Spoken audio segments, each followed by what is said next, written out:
Shreyas Iyer innings ఇప్పటికీ మేమైతే మర్చిపోలేకపోతున్నాం. ముఖ్యంగా ఆ షాటు బూమ్రా వేసినటువంటి డెడ్లీ యార్కర్ షాట్ను మర్చిపోలేకపోతున్నాం. మామూలుగా ఆడలేదు.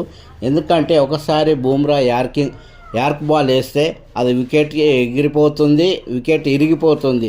సో ఇలాంటి సందర్భాలు మనం చాలా చూసినాం. మొన్న వాషింగ్టన్ సుందర్ కూడా ఇదే సన్నివేశం, ఇదే యార్క్ బాల్ వేసిండు, ఇదే డెడ్లీ యార్క్ బాల్కి బోర్తబడ్డట్టు మనం చూసినాం.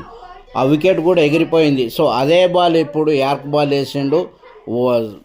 ఆ బాల్కు ఆ షాట్ ఆడడం శ్రేయస్ అయ్యర్ అది ఆలోచింపదగిన విషయం. అది మామూలుగా ఆడలేదు. ఆ కండిషన్లో అంత ప్రెజర్లో బూమ్రా యార్క్ బాల్ వేస్తాడు. సో ఇలా ఆడాలి అనేది సడన్గా గుర్తుకు రావడం అనేది మామూలు అయిన. ఎందుకంటే పెద్దోళ్ళు క్రికెట్ విశ్లేషకులు కూడా చెప్తున్నారు ఈ షాటు ఐపీఎల్ చరిత్రలోనే బెస్ట్ షాట్ అని అంటున్నారు. సో మేము కూడా చూస్తున్నప్పటి నుంచి చాలామంది చాలా రకాలుగా సిక్స్లు కొట్టిర్రు, ఫోర్లు కొట్టిర్రు. సో అన్నిటికల్లా నేనైతే ఇది బెస్ట్ షాట్ అని అనుకుంటున్నాను. ఎందుకంటే అది కొట్టడానికి రాదు, ఆడడానికి రాదు, అది అంతే స్టక్ చేయాలి అది.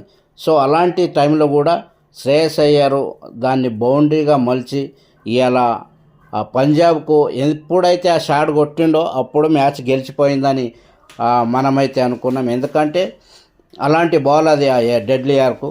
సో ఎటికేలకైతే ముంబై మన పంజాబ్కి అయితే ముందుండి ఒంటి చేత్తోనైతే శ్రేయస్ అయ్యర్ గెలిపించుకొని వచ్చిండు.